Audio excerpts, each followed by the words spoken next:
భారతదేశంలో bullet trains పరుగులకి రంగం సిద్ధమైంది. ఇప్పటికే 1,00,000 కోట్ల రూపాయల వ్యయంతో అహ్మదాబాద్ ముంబై మధ్య 508 కిలోమీటర్ల కారిడార్ పనులు శరవేగంగా సాగుతా ఉన్నాయి.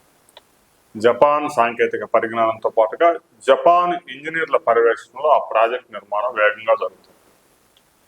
ఇందులో భాగంగా ఈ 508 కిలోమీటర్ల స్ట్రెచ్ లో ముందుగా సూరత్ బలిమోరి సెక్షన్స్ లో ఈ రెండు నగరాల మధ్య ఆగస్టు 15 వచ్చే ఏడాది ఆగస్టు 15, 2027 బుల్లెట్ ట్రైన్ భారతదేశంలో మొదటిసారిగా పరుగులు చేయబోతాం.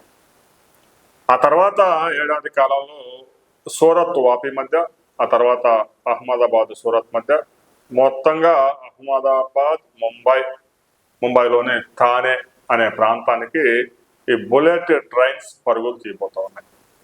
ఇంకొక ఏడాది కాలంలో ఆ కళ సాకారం కాబోతా ఉంది. ఇక దక్షిణ భారతదేశంలో ప్రధాన నగరాలైనటువంటి బెంగళూరు, హైదరాబాద్, చెన్నై నగరాలతో పాటుగా అమరావతి రాజధానికి కూడా బుల్లెట్ రైల్ అందుబాటులోకి రాబోతాం. ఇందుకు సంబంధించిన డిపిఆర్ పనులు శరవేగంగా సాగుతాయి. ఇందుకు హైదరాబాద్ శంషాబాద్ సమీపంలో అంతర్జాతీయ స్థాయిలో బుల్లెట్ ట్రైన్స్ సంబంధించి ఒక ఎయిర్పోర్ట్ తరహాలోనే ఒక రైల్వే స్టేషన్ అందుబాటులోకి రాబోతాం.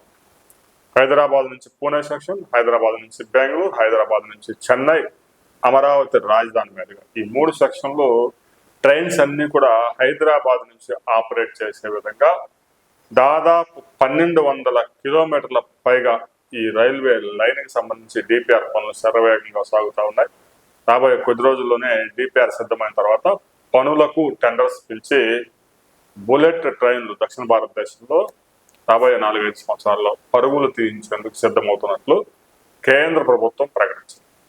తెలుగు రాష్ట్రాలకే కాదు, దక్షిణ భారతదేశానికి ఇదంతా గర్వకారణమని మనం చెప్పవచ్చు.